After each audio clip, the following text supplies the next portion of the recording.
Hai teman-teman, apa kabar semuanya? Bersama David kembali di sini dengan channel Fine Studio.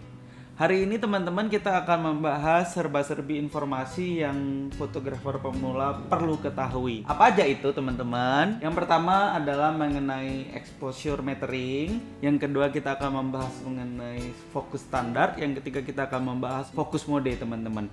Nah, untuk yang metering pertama dulu. Apa itu metering? Metering adalah sejenis alat ukur yang kamera kita sediakan untuk mengetahui apakah hasil foto yang akan kita ambil itu overexpose, well exposed atau underexposed. Nah, bagi teman-teman yang mungkin masih bingung dengan istilah yang saya sebutkan tadi, ini semuanya berkaitan dengan segitiga exposure atau triangle exposure ya teman-teman. Nah, kami sudah membuat video ini sebelumnya untuk teman-teman yang belum mengetahui atau belum memahami segitiga exposure secara mendalam. Saya harap kalian bisa nonton terlebih dahulu video tersebut. Teman-teman, kita akan mendalami mengenai exposure metering. Yuk, ikuti terus ya video ini. Di sini kita akan bahas metering terlebih dahulu. Nah, teman-teman bisa lihat di kamera M5 yang ada di depan kalian, ada meteringnya teman-teman. Nah, kalau kita lihat ada 4 indikator yang variabel yang paling penting yang kita harus pahami. Yang paling kiri ini adalah shutter speed, jadi 1/160 adalah shutter speed. F itu adalah aperture. Ini ISO ya teman-teman, sudah tertera di sini. Nah, kemudian yang di tengah-tengah inilah yang disebut metering. Nah, metering ini adalah alat ukur ya teman-teman, tadi saya sudah sampaikan. Jadi ketika kita mengubah settingan kamera kita, settingan terutama segitiga exposure teman-teman, yaitu ISO, shutter speed atau aperture, maka metering juga akan berubah teman-teman. Nah, by the way, sebagai informasi, ingat ya teman-teman, fotografi adalah dimana kita beradaptasi dengan cahaya. Jadi ketika kita foto di tempat yang cahayanya banyak, tentu kita akan berubah dengan foto di kondisi yang low light. Nah, oleh sebab itu kita harus menguasai triangle exposure. Kita balik lagi ke tema kita, metering teman-teman. Nah, inilah metering pada kamera M5. Nah, kita bisa ganti tampilan seperti ini. Nah, kalau tampilan seperti ini teman-teman, berarti ini meteringnya. Nah, kondisi saat ini teman-teman, kita bisa lihat bahwa ini adalah negatif 1 ya. Jadi metering yang menunjukkan bahwa cahayanya underexposed sebanyak 1 f-stop. Nah, kalau kita mengubah settingan kamera kita, otomatis dia akan berubah juga. Kita bisa lihat nih, ketika kita memperlambat shutter kita, ini 1/160, kita perlambat jadi 1/60. Nah, meteringnya berubah posisinya. Jadi inilah manfaat dari metering. Jadi dengan metering kita mengetahui apakah foto kita itu underexposed, well exposed atau overexposed ya. Nah, kita bisa tampilkan juga seperti ini. Nah, tampilan seperti ini pada kamera mirrorless sangat menguntungkan ya. Kenapa? Karena mirrorless ini membantu kita tanpa kita melihat metering pun kita tahu foto kita overexposed atau underexposed. Nah, ketika kita mengambil foto seperti ini, kita ambil fotonya, maka hasil yang dihasilkan oleh kamera kita adalah seperti ini, sama persis. Nah, inilah kelebihan dari mirrorless teman-teman. Nah, ketika kita mengubah settingan teman-teman bisa lihat sini saya akan mengubah shutter dan aperture ya teman-teman. Nah, saya akan mengubah shutter terlebih dahulu. Ini 1/60, sorry. Saya akan memperlambat menjadi 1/10. Ini 1/10. Ketika kondisi 1/10, kita bisa lihat sendiri di layar semakin terang dan metering menunjukkan sudah posisi 2,6. Nah, tetapi ketika kita mempercepat lagi menjadi 1/60, dia kembali meteringnya menjadi 0 dan di layar kita juga menunjukkan hasil foto yang cahayanya cukup baik. Nah, kalau kita mengubah dengan dipercepat shutternya menjadi misalkan 1/1000.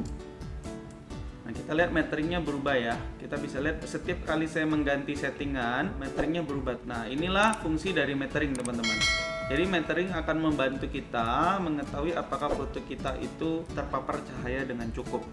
Nah, selain kita mengubah shutter berubah, kita ketika mengubah aperture foto kita juga akan berubah hasilnya. Kita bisa lihat di sini ketika saya meningkatkan aperture-nya, maksudnya saya meningkatkan itu angkanya ya teman-teman, tetapi lubangnya semakin kecil teman-teman. Jangan lupa teorinya begitu. Jadi semakin besar angkanya, lubangnya semakin kecil teman-teman. Nah, jadi ketika saya memperkecil angkanya teman-teman, cahayanya terpapar dengan cukup. Nah, itulah kelebihan dari mirrorless teman-teman. Jadi mirrorless membantu kita untuk mengetahui hasil foto yang akan kita ambil langsung ditampilkan teman-teman. Itu aja mungkin teman-teman untuk mirrorless pada meteringnya. Saya akan tunjukkan juga pada kamera DSLR teman-teman. Ditunggu ya sebentar. Tada, teman-teman, ini dia kamera 7D yang kami miliki. Nah, di sini screen menampilkan beberapa tampilan teman-teman. Yang paling atas adalah shutter speed kiri, ini adalah aperture, ini adalah ISO teman-teman. Nah, ketika saya akan mau mengambil foto, saya akan shutter dulu teman-teman. Kita mau mengetahui di mana posisi meteringnya. Nah, teman-teman, ketika saya tekan shutter tadi, ini hasil fotonya teman-teman seperti ini. Nah, ketika saya tekan, teman-teman bisa lihat bahwa kita tidak bisa melihat hasil fotonya langsung di layar, karena pengguna DSLR pasti lebih sering menggunakan viewfinder. Ini viewfinder namanya teman-teman, untuk mengambil foto. Nah, ketika kita mengintip di lubang viewfinder, ada metering juga ya teman-teman di bagian paling bawah.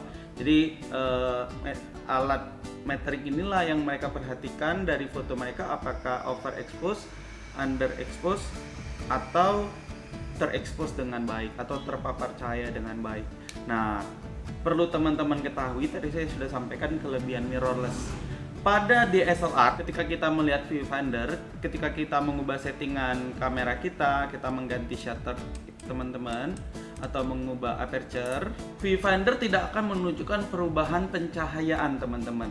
Jadi viewfinder tidak akan membuat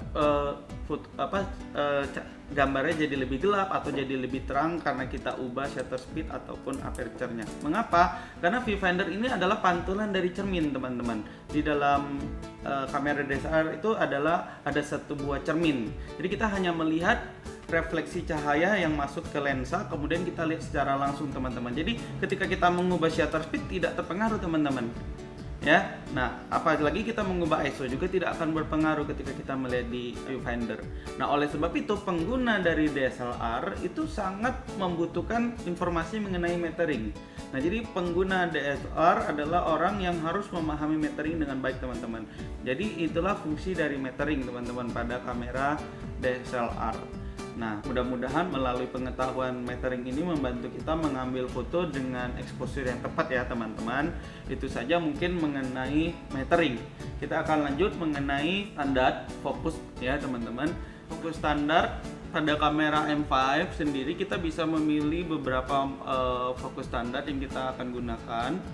Seperti ini adalah zone ya teman-teman. Yang kita bisa lihat di sini.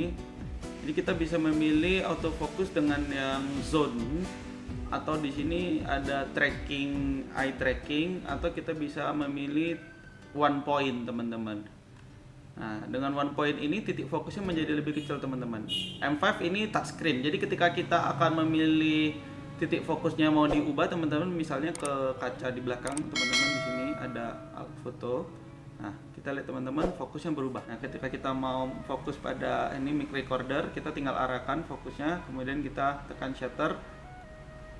Dia akan cari teman-teman, ternyata nggak dapat, kita harus ubah sedikit. Nah, tuh. Kalau by the way, informasi tambahan kebetulan aja ini saya sedang bahas, ketika kita menekan pada area yang gelap akan sulit fokus teman-teman ya. Misalnya kita pindahkan fokusnya ke sini. Nah, lebih cepat, tapi ketika kita memindahkan ke area yang gelap dia akan sulit mencari teman-teman. Tuh lihat, dia nggak ketemu fokusnya. Tapi kita ketika meletakkan titik fokusnya pada bagian yang agak terang dan gelap, itu lebih gampang teman-teman. Jadi ini triknya teman-teman ya. Jadi kalau kalian kesulitan mencari fokus, nah jangan arahkan pada bagian yang sangat gelap teman-teman. Akan sulit mencari fokusnya. Nah, seperti misalnya ini, kita mau fokus di bagian layar. Nah, arahkan aja di bagian yang hitam dan terang ini teman-teman. Dia akan lebih cepat mencari fokusnya. Nah, kalau putih aja teman-teman, nah, masih bisa teman-teman. Atau ini masih cepat teman-teman. Tapi tadi kita lihat ya, kalau kita arahkan ke hitam ini agak lambat teman-teman. Nah, inilah salah satu teknik pada fokus standar teman-teman. Jadi kita bisa mengarahkan poin fokus kita pada M5 sendiri. Poin fokusnya sangat banyak teman-teman. Jadi bisa dimanapun. Nah, inilah yang teman-teman harus ketahui, yaitu mengenai fokus standar. Nah, ketika kita mengarahkan titik fokus pada kamera kita, terus kita tekan shutter, dia akan mencari titik fokus secara otomatis. Ini adalah mode autofocus, teman-teman. Nah, kemudian kita akan langsung bahas mengenai tema ketiga, yaitu mengenai fokus mode ya, teman-teman. Nah, pada kamera M5 sendiri hanya menyediakan 2 buah mode, teman-teman, yaitu one shot, sekali take aja, teman-teman. Jadi dia titik fokusnya tidak akan berubah ketika sudah kita tentukan titik fokus di sini, teman-teman. Nah, maka ketika kita ambil, dia tidak akan berubah, teman-teman, titik fokusnya. Nah, yang satu lagi adalah servo, teman-teman. Apa itu servo? Servo ini biasanya digunakan untuk objek yang bergerak, teman-teman. Jadi jikalau ada objek bergerak, teman-teman, seolah-olah seperti ini. Nah, kalau pada ini tangan saya, teman-teman. Nah, kita lihat ya, kalau tangan saya berpindah, teman-teman, dia akan mencoba mengikuti, teman-teman, fokusnya, teman-teman. Nah, ini adalah AI servo, teman-teman, pada M5. Dia akan mencoba mengikutinya. Mudah-mudahan terlihat ya di layar, teman-teman. Nah, jadi kalau teman-teman mengambil objek yang bergerak mendekati kamera atau menjauhi kamera, saran saya kalian menggunakan mode fokus yang servo. Nah, apa bedanya dengan one shot? Coba kita bisa lihat ya, kalau kita memilih one shot, ketika kita sudah menentukan satu titik fokus, teman-teman, di sini misalkan ketika tangan saya bergerak ke depan, lihat, teman-teman, tidak fokus. Nah, ketika saya menjauh ke belakang juga tidak fokus, teman-teman. Nah, itu adalah one shot. Jadi one shot hanya sekali titik fokus ditentukan, dia tidak akan berubah. Sedangkan pada servo dia akan mengikuti, teman-teman. Ya, ini, teman-teman. Jadi kalau pada servo dia akan mengikuti, teman-teman. Sekali sudah fokus, dia akan mencoba mengikuti.